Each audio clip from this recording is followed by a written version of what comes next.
Hi friends, नमस्कार। कैसे हैं आप? स्वागत है आपका मेरे यूट्यूब चैनल उपासना क्लासेस में। आप लोगों को जैसे पता है गाइस कि हम लोगों ने बीएड सेकेंड ईयर के लिए एक सीरीज स्टार्ट की है। चाहे बच्चा किसी भी यूनिवर्सिटी से है, एमडी यूनिवर्सिटी, कुरुक्षेत्र यूनिवर्सिटी या फिर सीआरएसयू से, उनका सबका सिलेबस सेम ही है। उन सब के लिए ये जो वीडियो है ये बेनिफिशियल होने वाली है। इसमें देखिए, आप लोगों को कोई भी किसी भी तरह की कोई प्रॉब्लम, मैं एश्योरेंस आपको देती हूँ कि अगर आप मेरी ये वीडियो पूरा देखेंगे तो आपको किसी भी तरह की कोई भी प्रॉब्लम नहीं आने वाली है। देखिए, जैसे मैंने आपको पहले पढ़ाया था इंक्लूसिव एजुकेशन के बारे में, पेपर सेकंड हम लोग कर रहे थे, तो इसमें मैंने आपको बताया था इंक्लूसिव एजुकेशन होता क्या है, उसका मीनिंग क्या है, उसके टाइप्स क्या हैं, इंपॉर्टेंस क्या है। अब हम करेंगे मेन इंपॉर्टेंट क्वेश्चन, फिर से बनता है इसका, प्रिंसिपल्स ऑफ इंक्लूसिव एजुकेशन। आज हम क्या पढ़ेंगे? Principles of inclusive education. जैसा कि आपको पता है गाइस कि इंक्लूसिव एजुकेशन क्या होती है, समावेशी शिक्षा होती है। समावेशी शिक्षा का मतलब क्या होता है कि जहां पर disable child and non disable child दोनों तरह के बच्चों को लेकर के जो पढ़ाया जाता है, एक ही रेगुलर क्लासरूम में उनको पढ़ाया जाता है और एक अच्छा एनवायरनमेंट क्रिएट करने की कोशिश की जाती है, और सोसाइटी में भी जो है कोऑपरेशन की कोशिश करने के लिए जो है ये बनाया गया है समावेशी शिक्षा। तो देखिए, इसमें प्रिंसिपल जो हैं वही जो इसकी इंपॉर्टेंस है वही इसके प्रिंसिपल्स हैं। कोई इसमें कोई खास दिक्कत नहीं आएगी आपको गाइस। देखिए, बुक में अगर आप देखेंगे तो बुक में आपको जो है बहुत डिटेल में दिया हुआ है। मैंने आपको ये समराइज करके बताया है ताकि जो बच्चे पूरी की पूरी बुक को नहीं पढ़ पाते हैं उनको जो है थोड़े बहुत में ही जो है वो समझ आ जाए। वो सुना होगा ना आपने, गागर में सागर भरना, यानी कि थोड़े में बहुत कुछ कहना, वो मैंने इसमें कर दिया है आप लोगों के लिए। ब्रीफिंग करके मैं बता रही हूँ। मेरा एश्योरेंस है आप लोगों के लिए कि अगर आप ये वीडियो पूरा देखेंगे तो आपको अच्छे से प्रिंसिपल्स ऑफ इंक्लूसिव एजुकेशन समझ में आ जाएगा। गाइज, ये आपके लिए सिर्फ बीएड में ही नहीं, ये आपका सी टैट में या जो कोई भी टैट है आपका, हरियाणा टैट है, यूपी टैट है, एमपी टैट है, उसमें भी ये बहुत काम आने वाला है, क्योंकि इंक्लूसिव एजुकेशन उसमें भी आता ही आता है। तो इसको आप पूरे ध्यान से देखेंगे तो आप बहुत बेनिफिट उठाएंगे। तो देखिए, हम शुरू करते हैं अपना लेक्चर। देखिए, प्रिंसिपल्स ऑफ इंक्लूसिव एजुकेशन में सबसे फर्स्ट पॉइंट जो होता है वो होता है disabled children receive education along with non disabled children. ठीक है guys, disabled children receive education along with non disabled children. अब डिसेबल्ड चिल्ड्रन कौन से होते हैं? क्वेश्चन ये उठता है, कई बच्चों को नहीं पता डिसेबल्ड चिल्ड्रन कौन से होते हैं। उन पे भी पूरा का पूरा जो है आगे हम सीरीज में पढ़ेंगे ही।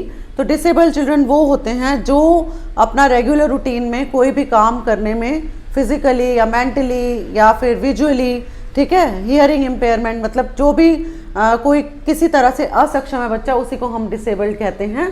तो जो डिसेबल्ड चिल्ड्रन होते हैं उनके साथ नॉन डिसेबल जो नॉर्मल चाइल्ड है, जिसके पास सब कुछ ठीक ठाक है, समझ रहे हैं ना? नॉर्मल चाइल्ड कौन सा होता है?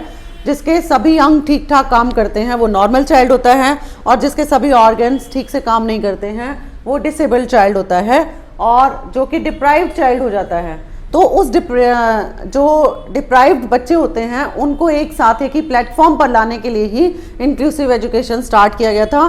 तो क्या प्रिंसिपल बेस्ड, किस प्रिंसिपल पर बेस्ड है कि उन लोगों को, डिसेबल्ड चिल्ड्रन को जो है एजुकेशन देना विद नॉन डिसेबल्ड चिल्ड्रन, ठीक है, उनको एजुकेशन प्राप्त करने का अधिकार है, ये याद रखिए, ठीक है।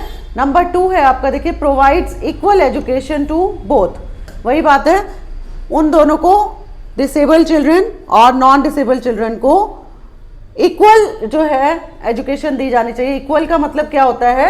यानी कि समान शिक्षा। जो नॉर्मल चाइल्ड शिक्षा ग्रहण कर रहा है, जो नॉर्मल चाइल्ड पढ़ रहा है, जो नॉर्मल चाइल्ड जो है बेनिफिट उठा रहा है, वो जो है नॉन डिसेबल चाइल्ड भी उठा पाए, ठीक है, समझ रहे हैं, डिसेबल चाइल्ड भी उठा पाए।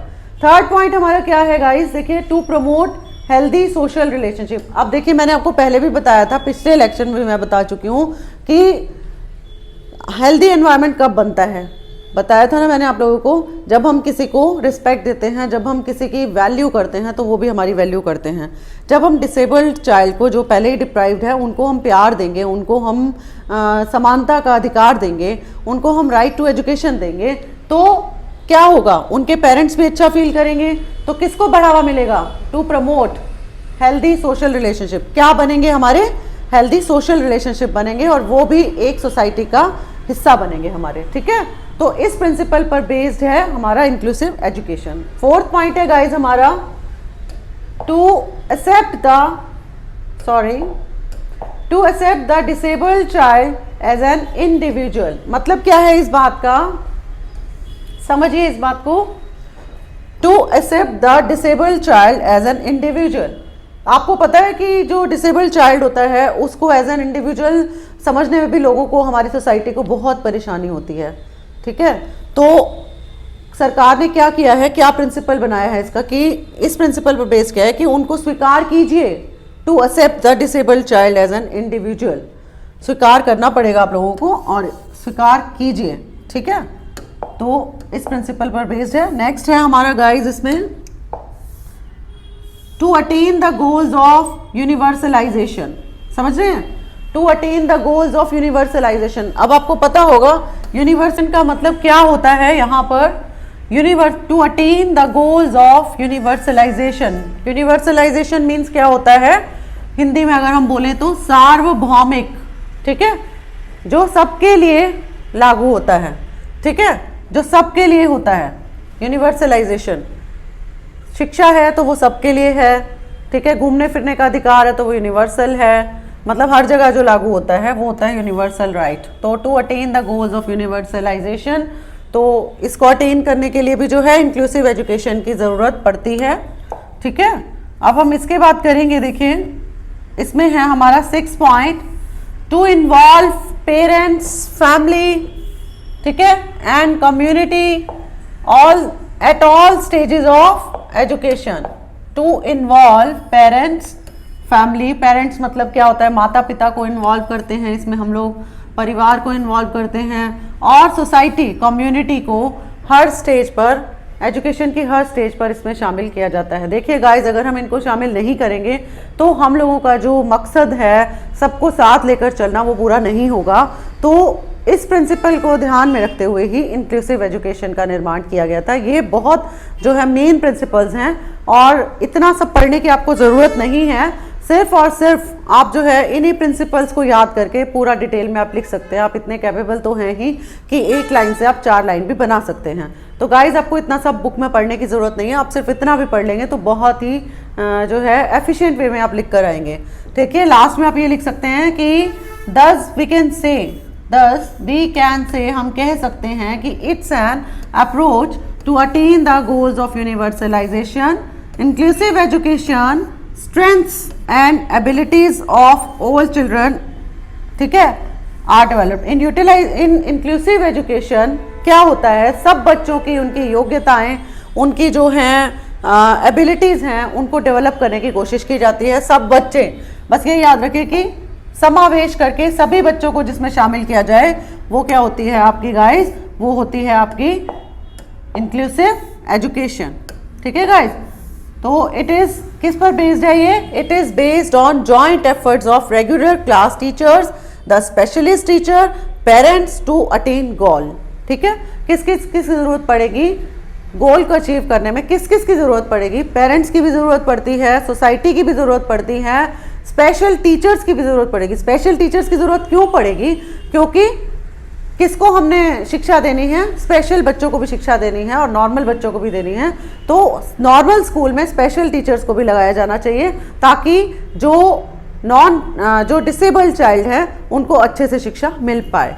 हमारे देश में अब तक गाइज ऐसा हुआ नहीं है अभी तक कि जो स्पेशल बच्चे हैं उनको जो है नॉर्मल स्कूल में पढ़ने के लिए रेगुलरली कोई पढ़ पाए, ऐसा हमने भी देखा नहीं है।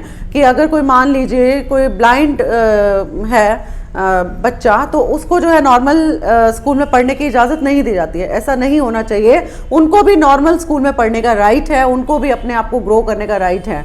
ठीक है गाइज, तो आप लोगों को आज जो हमने पढ़ाया है आई होप कि आपको समझ में आया होगा, आपको थोड़ी अलर्टनेस भी आई होगी।